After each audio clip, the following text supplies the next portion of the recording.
Salve, salve galera, Denis Bofarin, seja muito bem-vindo a este canal. Bom, esse estudo está impressionante, está muito interessante, pois vamos ver como adorar em verdade e em espírito. E olha só, vamos começar lendo um relato lá em João, capítulo 4, versículos do 23 ao 25.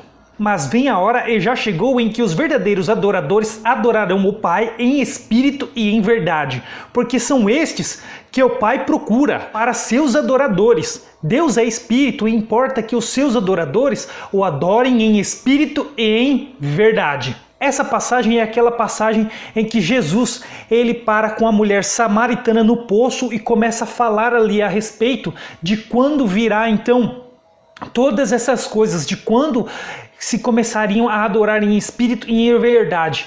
Olha a resposta da mulher samaritana. Eu sei, respondeu a mulher, que há de vir o Messias, chamado Cristo. Quando ele vier, nos anunciará todas estas coisas. Então olha a resposta dela. Eu sei que há de vir o Messias e quando ele vier, ele há de anunciar todas estas coisas.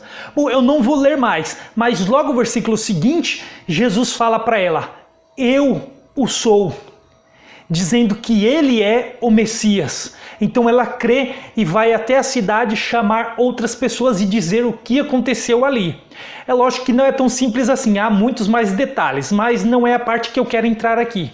Então podemos entender o quê? Então significa que desde aquele momento, até antes de Jesus vir, não se adorava em espírito e em verdade. Pois é, o tempo da lei não se adorava em espírito e em verdade. Mas como assim então? Como se adorava então no tempo da lei de Moisés? Bom, nós sabemos que Jesus é a verdade, como diz lá em João 14, versículo 6. Respondeu-lhe Jesus, eu sou o caminho, a verdade e a vida. Ninguém vem ao Pai senão por mim. Então olha só, Jesus ele é a verdade, o caminho e a vida, ele é a verdade. Então a partir de Jesus é que se começaria a adorar em verdade. E em espírito é porque assim que ele morresse e ressuscitasse, ele enviaria o Espírito Santo. Então a partir desse momento começaria a se adorar em espírito e em verdade. Mas em verdade quem estivesse em Cristo.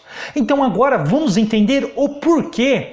Antigamente, antes de Jesus, no tempo da lei, não se adorava em espírito e em verdade. Olha só o que diz lá em Hebreus, capítulo 8, versículos 5 e 6. Os quais ministram em figura e sombra das coisas celestes, assim como foi Moisés divinamente instruído quando estava para construir o tabernáculo. Pois diz ele, vê que faças todas as coisas de acordo com o modelo que te foi mostrado no monte. Agora, com efeito, obteve Jesus ministério tanto mais excelente, quanto é ele também mediador de superior aliança, instituída com base em superiores promessas. Então olha só, aquilo que foi dado a Moisés foi uma figura das coisas celestiais, foi uma figura. Hebreus ainda 10, versículo 1. Ora, visto que a lei tem sombra dos bens vindouros, não a imagem real das coisas, nunca, jamais pode tornar perfeitos os ofertantes com os mesmos sacrifícios que ano após ano perpetuamente eles oferecem. Então olha só, a lei tem a sombra dos bens vindouros. A lei então era uma imagem não das coisas reais, mas daquelas que haveriam de vir, que é o Messias, que é a crucificação de Jesus, que é tudo que Jesus ele realizaria na cruz. Então a lei foi uma figura, foi uma sombra das coisas celestiais e das coisas que haveriam de vir. Colossenses capítulo 2, versículos 16 e 17.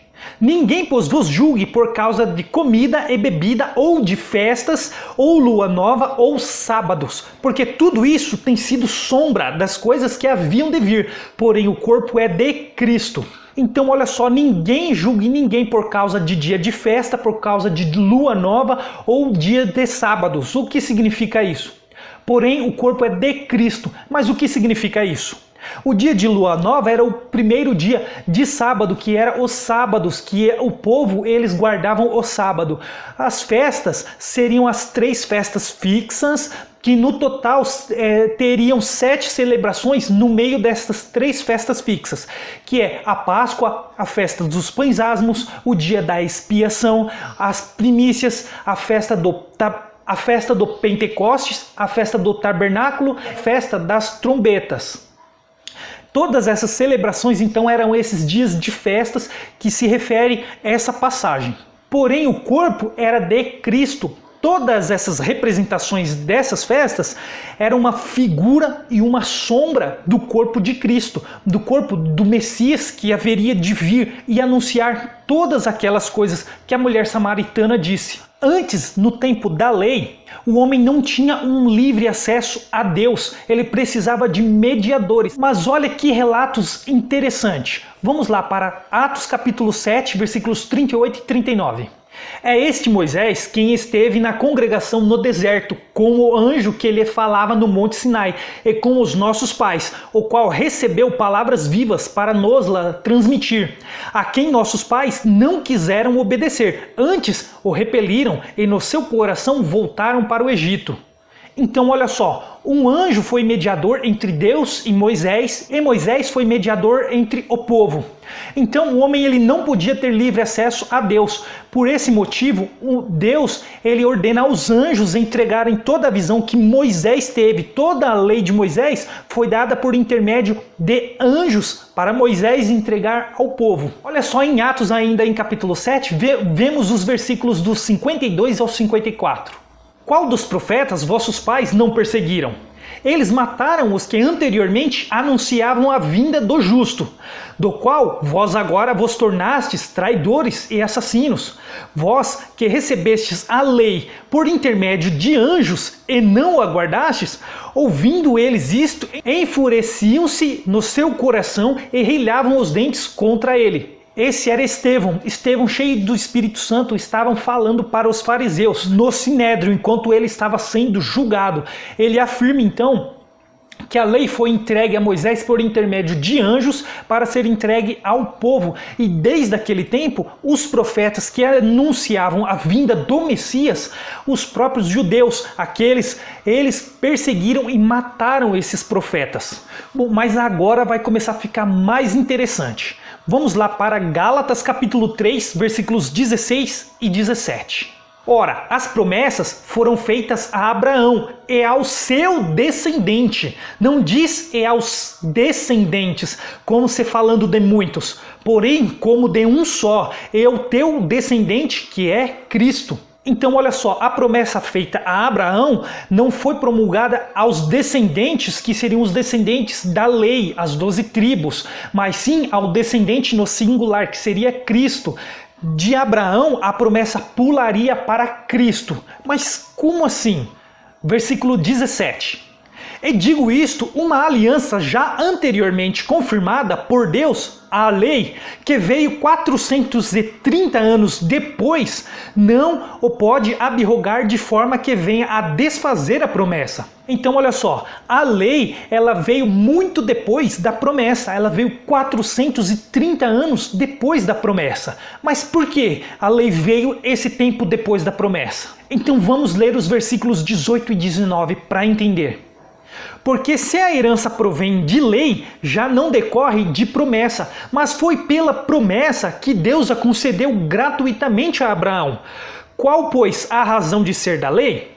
Foi adicionada por causa das transgressões até que viesse o descendente, a quem se fez a promessa, e foi promulgada por meio de anjos, pela mão de um mediador. A lei, ela foi dada por causa da transgressão do povo durante aqueles 430 anos. O povo, então, eles transgrediam, eles desobedeciam, não andavam segundo as ordenanças de Deus, segundo o coração de Deus.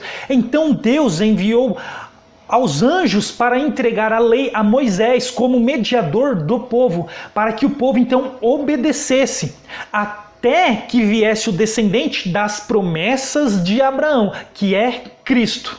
Olha agora o que diz em Lucas 16:16. A lei e os profetas vigoraram até João. Desde esse tempo vem sendo anunciado o evangelho do reino de Deus, e todo homem se esforça por entrar nele.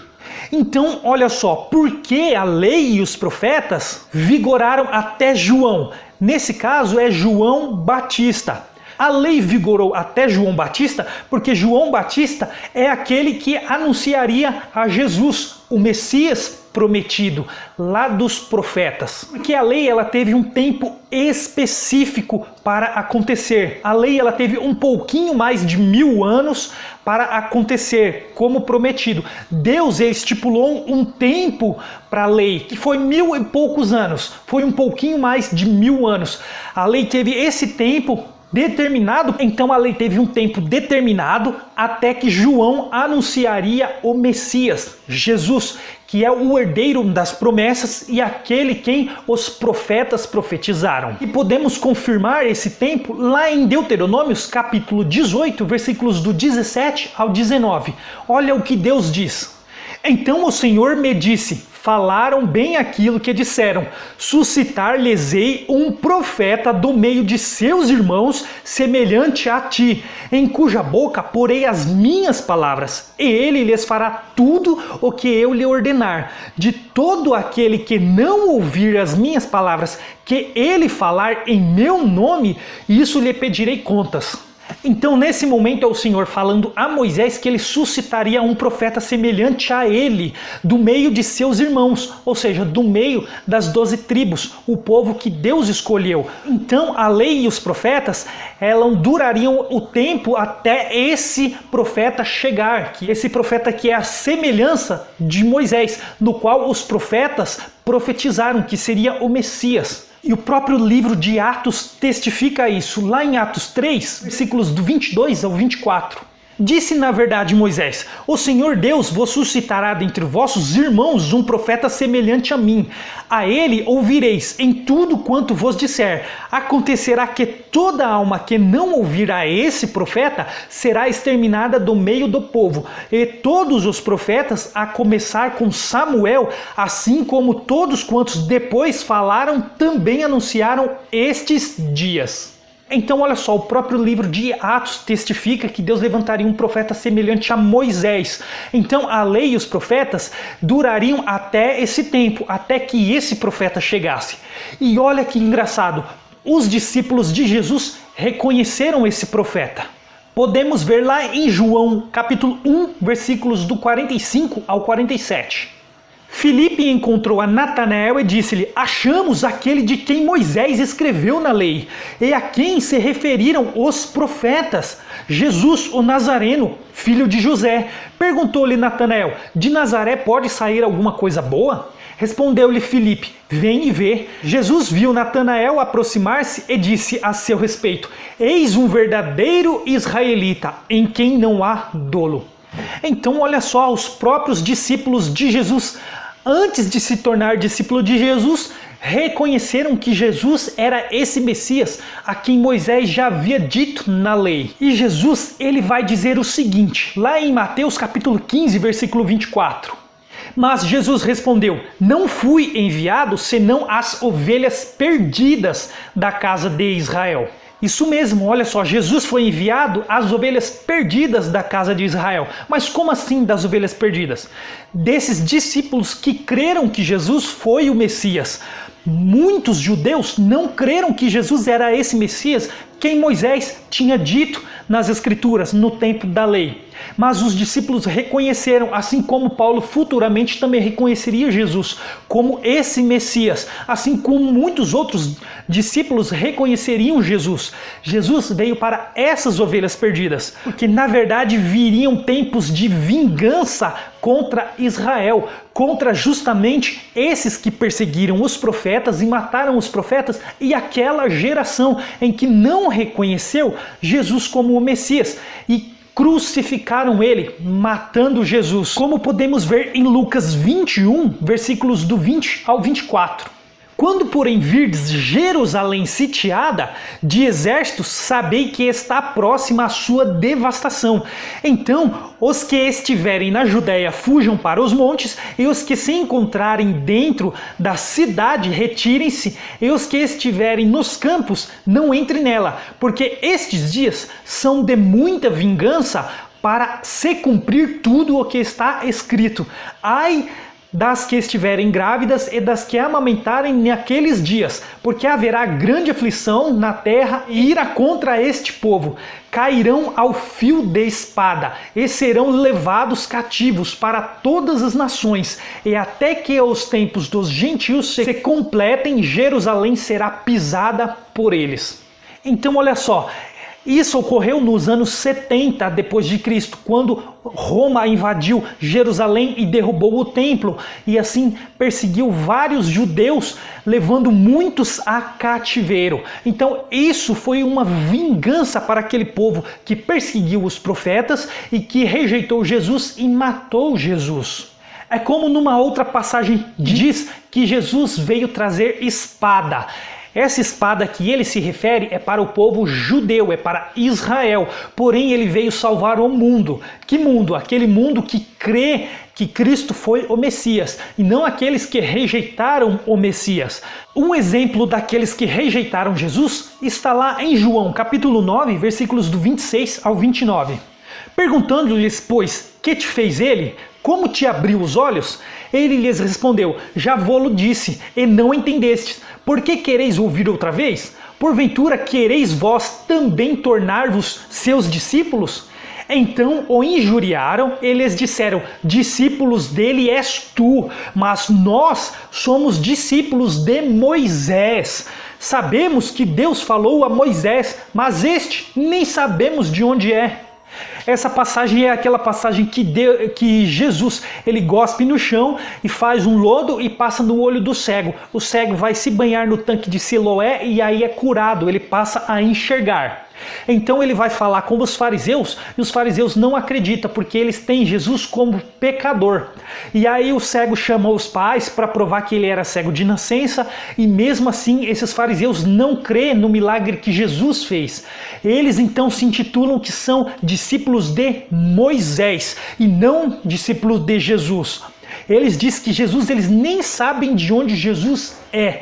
Portanto, eles se intitulam discípulos de Moisés, rejeitando que o próprio Moisés disse que Deus levantaria um profeta semelhante a Moisés, que era Jesus, o Messias, que herdaria todas as promessas de Abraão.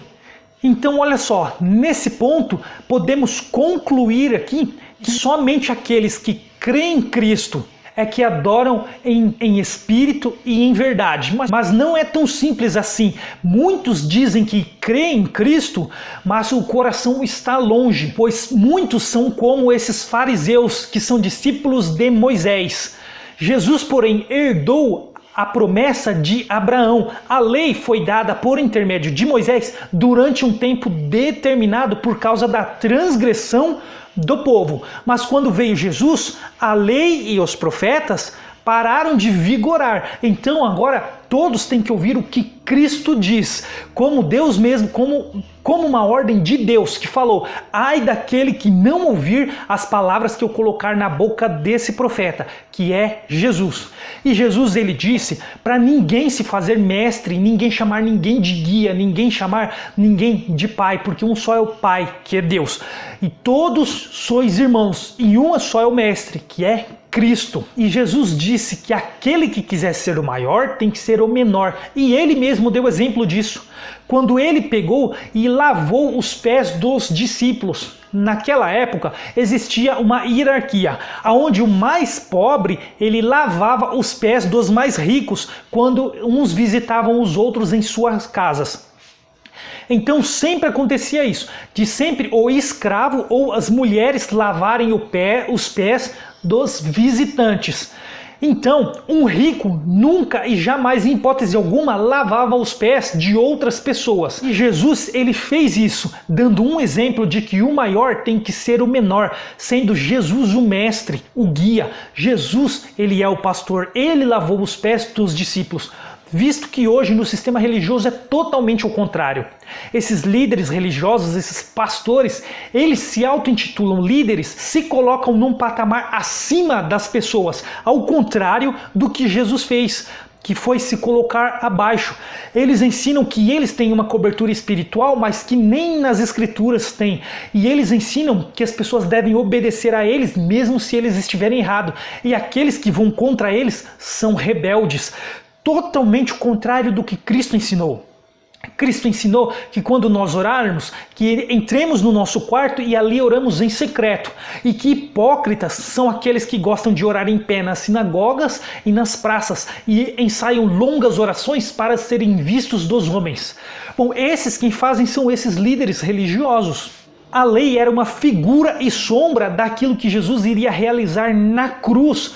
Portanto, aquele que frequenta uma igreja, que se submete a um pastor, que se batiza, que paga dízimo, que toma santa ceia, esse não está em espírito e em verdade. Esse está celebrando em figura e sombra. Ele está celebrando em obras de figura e sombra. Ele não está na verdade, está no espírito. Isso é semelhante àqueles programas de TV em que a pessoa ganha um cheque e ela segura aquele cheque enorme, gigante. Esse cheque é uma representação do valor que essa pessoa ela vai receber depois, mais para frente.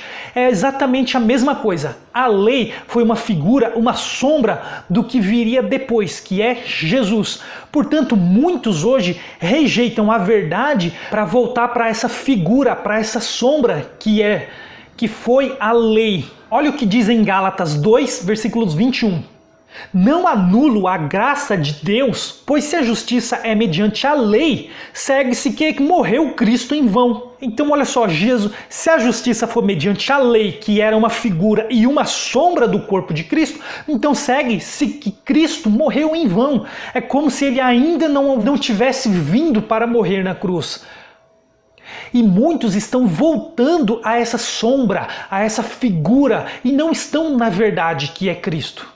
Olha lá em Gálatas agora, capítulo 5, versículos 4 e 5. De Cristo vos desligastes, vós que procurais justificar-vos na lei, da graça decaístes, porque nós, pelo Espírito, aguardamos a esperança da justiça que provém da fé. Então, quando Jesus morreu na cruz, ele trouxe a graça, a nova aliança, a fé. E assim é derramado o Espírito a todo aquele que crê em Jesus. É claro que essa passagem é referente aos judeus, a uma comunidade judaica para quem Paulo está falando, que eles... Assim, quando eles congregavam na graça junto com os apóstolos, muitos deixavam de congregar com eles para voltar às ordenanças da lei de Moisés, que era uma sombra, que era uma figura. Portanto, quando eles faziam isso, eles se desligavam de Cristo e passavam então a se justificar pelas obras da lei de Moisés, que era uma sombra, era uma figura. Portanto, todos aqueles que se submetem às obras de figura, de sombra, não estão na verdade. Porque a lei de Moisés, ela foi imposta até durante um tempo determinado, até que veio Cristo como cabeça. Portanto, quem está com Cristo na graça, esses é que adoram em verdade e em espírito. E é esses quem o Pai procura. Portanto, é impossível adorar em espírito e em verdade, estando frequentando um templo religioso e se submetendo a um pastor, a um apóstolo, a esses líderes religiosos, celebrando Santa Ceia, se batizando e pagando dízimo. Isso foi imposto até um tempo determinado, mas quando veio Cristo, acabou. Esse é o vídeo, eu espero que você tenha entendido e gostado. Se gostou, deixe o seu like. E se você não é inscrito, se inscreva no canal e ative o sininho para não perder os próximos vídeos que estão tão extraordinários quanto esse. E eu te vejo no próximo vídeo. Até lá!